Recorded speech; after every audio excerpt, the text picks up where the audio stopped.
Wellington, né, que é o jogador que jogou no São Paulo, jogador no Goiás, que está sendo acusado de espancar a mulher, né, seguidas vezes, inclusive. Sim, sim, não, e além disso, né, ele tem um vídeo, né, a ex-esposa posta um vídeo em que ele aparece dizendo, assim, de uma forma zombeteira, que se a mulher apronta, o homem tem que bater mesmo, assim, tem que bater. Então, é muito interessante isso. O que eu queria pontuar a respeito do caso do Robinho, né, é que a gente tem uma ideia meio fora da realidade, assim, de o que seria um estuprador, aquele cara que vai numa rua deserta, pega uma pessoa anônima e faz coisas inimagináveis com ela, e que essa é a ideia comum que se tem aqui no Brasil sobre estuprador, mas a imagem real do estuprador é uma imagem muito mais comum e mais cotidiana. Né? A Mili já em outros vídeos falou sobre o quanto, né, algumas ações que muitos homens fazem em baladas, vai, força um beijo, fica lá insistindo na mulher, passa a mão sem autorização. Então, comportamentos naturalizados, repetitivos e recorrentes de homens em festas, em transportes públicos, né? Quantas vezes não fui apalpada, quantas vezes não mostraram o genital para mim, me disseram coisas no metrô, no ônibus. Então, essas coisas são muito recorrentes, né? E a gente então acaba imaginando que o estuprador é essa figura que vai no beco, né, na rua escura e pega uma pessoa X que está passando por lá, mas o estuprador ele está muito mais presente na nossa sociedade e nesse sentido o Robinho ele é só mais um, sabe? Acho que é importante a gente perceber isso. Ele não é o estuprador, a figura mais execrável que existe na face da Terra, na sociedade brasileira. Ele é possivelmente um homem que foi pego pelo que ele fez. Né? Enquanto que existem vários outros que não são pegos. Então, acho que a diferença muitas vezes pode ser essa. Eu quero escrever sobre isso ainda nas minhas colunas aqui, né? Mas quero só adiantar, assim, jogar essa bomba para vocês. Não sei se vocês concordam comigo, mas na minha cabeça é isso, até porque boa parte das pessoas condenadas por estupro, né, elas seguem argumentando que não cometeram nada demais. Porque a mulher deu bola, porque ela estava com uma roupa X, porque parecia que ela estava gostando, porque ele não percebeu que ela estava embriagada, ou que ela estava dizendo não, porque ele não ouviu ela falar não. É sempre esse não perceber, não ouvir, não entendi, é muito utilizado para tentar se livrar desse tipo de acusação. Né? Então, a pessoa comete o crime, é condenada, né, com todas as provas, e mesmo assim ela segue dizendo que ela não é um estuprador. Então, o comportamento do Robinho é esse típico comportamento da pessoa que comete um estupro, mas não se reconhece como esse criminoso.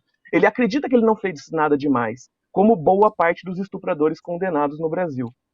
Perfeito. O caso do Robinho é um caso que veio a público porque ele é uma figura Ô, pública, né? Tirone, Fala, Rosa. Tirone, só uma coisinha, Rosa, desculpa te cortar. Só o vídeo do Casão, né? Quando ele me mandou esse vídeo, é surpreendente, porque assim, o Casão fala com essa mesma indignação muito antes de todo mundo começar a falar. Ele continuou falando quando o caso já estava sendo esquecido. O Casão continuou berrando. Então, se por acaso o Robinho for condenado, tem que haver uma honraria para o que o Casão fez, porque ele não parou de falar esse tempo todo. Ainda sobre isso, assim, quando eu falei uma vitória histórica na luta feminista, porque eu entendo a luta feminista uma luta que vai emancipar homens e mulheres da garra do machismo. É uma luta pela emancipação todos, que também é um outro assunto muito importante da gente falar. Como o machismo aprisiona os homens. Como o machismo é escroto, desculpa o palavreado, homens. Com o machismo apequena os homens também. Ele mata as mulheres, mas ele apequena os homens. Então, esse é um outro assunto que eu também estou jogando aqui. A Mara também quer escrever sobre isso em uma coluna futura. Ótimo, ótimo ponto. Gostei muito. O machismo, ele apequena o homem, é verdade, é exatamente isso. Fala, Rosa, para fechar aqui o nosso fim de papo. então, duas coisas. Eu li hoje, para quem tiver, hoje na Folha, desculpe não dar o crédito para as pessoas, tem uma matéria que explica o que é esse protocolo em detalhes que a Espanha aprovou e o que ele também serve como marco para muitos países que querem se adaptar, que querem ter leis mais rigorosas, procedimentos de proteção às mulheres, isso que a Miri falou, até no fato de o homem falar com a mulher também é uma coisa agressiva, que o homem pode ser também levado como se tornar uma agressão sexual quando ele é incisivo, quando ele pressiona. E no caso do Robinho, o Estadão trouxe uma matéria hoje também que ouviu a juíza, a ministra do STJ, Superior Tribunal de Justiça, que recebeu o processo. E aí o rito para quem quiser entender rapidamente o que é o rito. Eles vão ver se o julgamento na Itália seguiu todos os ritos processuais de defesa, de condenação, que nós já sabemos que foi seguido, e o Flávio Dino também já disse que foi seguido. E aí, quando eu li essa matéria, eu falei assim, gente, eu tava duvidando que o Robinho para cadeia. Agora eu li a matéria e falei assim, o Robinho vai para cadeia, cara. Não acredito, assim, parece que o Brasil vai ter uma coisa assim. A justiça ele vai ter o direito a uma defesa ali, mas sim, seguiu todos os trâmites legais. Teve um caso em Portugal, tá na matéria, que é exatamente isso. Um estuprador brasileiro foi condenado em Portugal e ele está cumprindo a pena no Brasil também.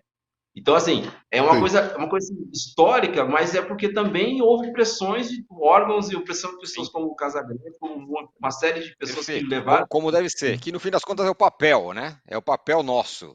E que legal. Tironi, posso só falar mais uma coisinha só? Rápida? Claro. Uma coisinha rápida. Em cima do machismo que a Mara falou e a Mili falou. É o seguinte, a liberdade só existe quando ela é total. Você que dá o seu limite na liberdade. Né? Eu me sinto livre totalmente, meu limite é bem alto. Mas quando você é machista, você não é um homem livre, porque você está escravo de um machismo. Então você não tem total liberdade, porque você é preso a um preconceito ou uma soberba que vem desde a raiz da sua educação. Então você não é um homem livre. O homem mesmo só vai se sentir livre quando ele parar, quando ele se desligar, quando ele se soltar do machismo estrutural que a gente aprendeu desde criança. Aí você vai se sentir livre. Porque você sendo machista, meu amigo, você pode ir pro bar, você pode ir para qualquer lugar, você pode beber, pular carnaval, que você não é livre. Você é escravo de um preconceito horrendo, nojento, que é o machismo.